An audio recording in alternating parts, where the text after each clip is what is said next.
आदि पुस्तक 37 पर्व। सही समय जाकुब अपना पितार प्रवास स्थान किणान देश में बास करुथिले। जाकुबंकर वृत्तांत एही। जोसेफ 17 वर्ष बयस समय अपना भ्रातृगण सहित पशुपल चराउथिला।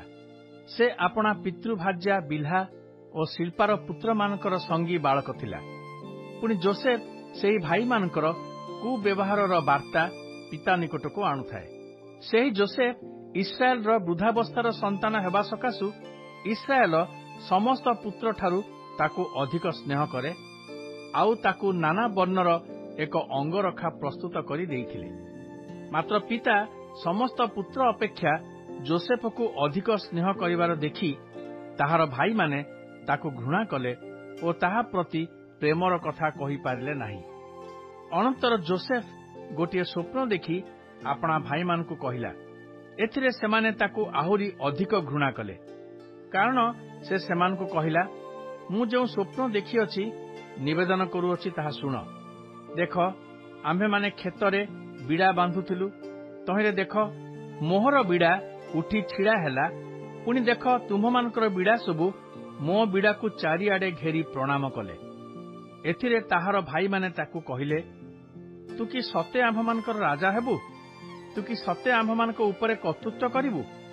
तहु सेमाने ताहार सबु स्वप्न और कथा हेतुरु ताकू आहुरी अधिक घृणा कले। अनंतर जोसेफ आउ गोटे स्वप्न देखि भाई मान को जणाई कहिला, देख मु आउ एक स्वप्न देखि अछि। देख सूर्य और चंद्र और 11 नक्षत्र मते प्रणाम कले। मात्र से अपना पिता और भाई मानक साक्षात रे ताहा कहन्ते ताहार पिता ताहाकु धमकाई कहिले, तू एक ही प्रकार स्वप्न देखिलु? मु ओ तो माता ओ तो भ्रातृगण आम्भे मानिकी भूमिष्ठ होई तते प्रणाम करबाकू आसीबु? तहिरे ताहार भाई माने ताकू ईर्षा कले। मात्र ताहार पिता सेही कथा मने रखिले।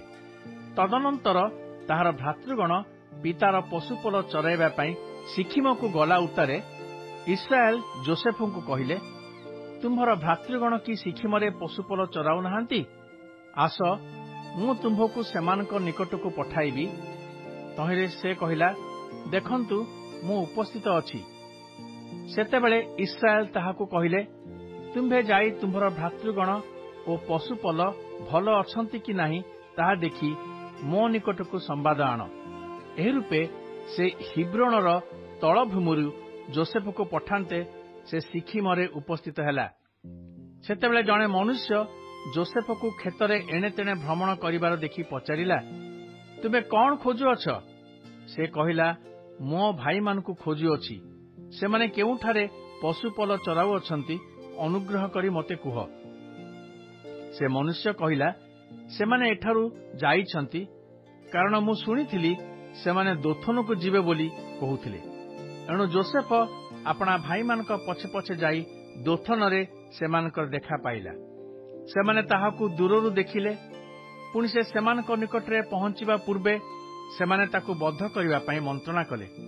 आउ सेमाने एक आरेक को कहिले, एई देख स्वप्न दर्शक महाशय आसु अछंती।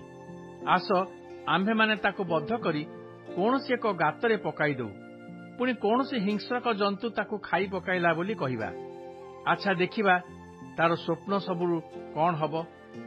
एकथा सुनी रुबेन सेमानक हस्तरु ताकू रक्षा करी कहिला, ना आम्भे माने ताकू प्राणरे मारी पकाइबा नाही। आउ रुबेन सेमानक हस्तरु ताकू रक्षा करी पिता निकटकू फेरी पठाइबा मानसरे सेमानकू कहिला, तुम्हे माने रक्तपात कर नाही। प्रांतरर एही गर्त मध्यरे ताकू पकाई दियो, मात्र ताहा प्रति हाथ उठाओ नाही। अनंतर जोसेफ भाई मानक निकटकू आसन्ते सेमाने ताहार अंगरखा सेही नाना वर्णर अंगरेखा ताहा देहरु काढ़ी नेई ताकू धरी गर्त मध्यरे पकाई देले। से गर्त शून्य, तहिरे जल नथिला। तहु सेमाने भोजन करबाकू बसिले। सेमाने अनाई देखिले जे गिलेअदरु एक दल इस्माएलीय पथिक ओट उपरे सुगंधी द्रव्य और गुगुल और गंधरस घेनी मिस्र देशकू जाउअछंती। सेतेबेले जिहुदा भाई मान को कहिला, आम्भ मानक भाई की बध करी ताहार रक्त गोपन कले आम्भ मानकर लाभ कौन? आस आम्भे माने ତାକୁ ଏହି ଇସ୍ମାଏଲୀୟ ଲୋକମାନଙ୍କୁ ବିକ୍ରି କରିଦେଉ। ଆମ୍ଭମାନଙ୍କର ହସ୍ତ ତାହା ପ୍ରତିକୂଳରେ ନ ଉଠୁ, କାରଣ ସେ ଆମ୍ଭମାନଙ୍କର ଭ୍ରାତା ଓ ଆମ୍ଭମାନଙ୍କର ମାଂସ ସ୍ୱରୂପ। ତହିଁରେ ତାହାର ଭାଇମାନେ ସମ୍ମତ ହେଲେ। ସେତେବେଳେ ସେହି ମିଦିୟନୀୟ ବଣିକମାନେ ନିକଟକୁ ଆସନ୍ତେ ସେମାନେ ଯୋସେଫକୁ ଗର୍ତ୍ତ ମଧ୍ୟରୁ ଉପରକୁ ଟାଣି ଆଣିଲେ। ପୁଣି ଇସ୍ମାଏଲୀୟମାନଙ୍କଠାରୁ 20 ରୌପ୍ୟ ମୁଦ୍ରା ନେଇ ଯୋସେଫକୁ ବିକ୍ରୟ କରିଦେଲେ। ତହିଁରେ ସେମାନେ ଯୋସେଫକୁ ମିଶର ଦେଶକୁ ନେଇଗଲେ।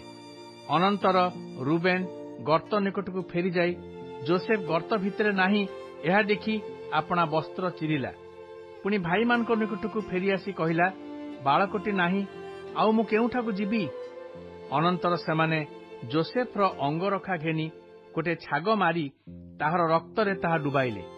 ଆଉ ସେମାନେ ଆପଣା ପିତା ନିକଟକୁ ସେହି ନାନା ବର୍ଣ୍ଣର ଅଙ୍ଗରଖା ପଠାଇ ଦେଇ କହିଲେ, ଆମ୍ଭେମାନେ ଏତିକି ମାତ୍ର ପାଇଲୁ, ଏହା ତୁମ୍ଭ ପୁତ୍ରର ଅଙ୍ଗରଖା କି ନାହିଁ ଚିହ୍ନ। ତହିଁରେ ସେ ତାହା ଚିହ୍ନି କହିଲେ, ଏହି ଅଙ୍ଗରଖା ତ ମୋ ପୁତ୍ରର, କୌଣସି ହିଂସ୍ରକ ଜନ୍ତୁ ତାହାକୁ ଖାଇ ପକାଇଅଛି। ଯୋସେଫ ନିଶ୍ଚୟ ଖଣ୍ଡ ଖଣ୍ଡ ହୋଇ ବିଦୀର୍ଣ୍ଣ ହୋଇଅଛି।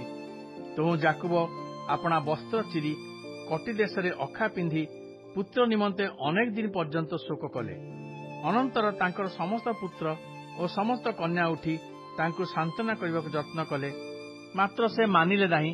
ପୁଣି ସେ କହିଲେ, ମୁଁ ଶୋକ କରୁ କରୁ ପୁତ୍ର ନିକଟକୁ କବରକୁ ଅଧୋଗମନ କରିବି। ଏହି ପ୍ରକାରେ ତାହାର ପିତା ତାହା ନିମନ୍ତେ ରୋଦନ କଲେ। ଏଥିମଧ୍ୟରେ ସେହି ମିଦିୟନୀୟମାନେ ମିଶର ଦେଶରେ ପଟିଫର ନାମକ ଫାରୋର ଭୃତ୍ୟ ଅର୍ଥାତ୍ ରକ୍ଷକ ସେନାପତି କି ଯୋସେଫକୁ ବିକ୍ରୟ କଲେ।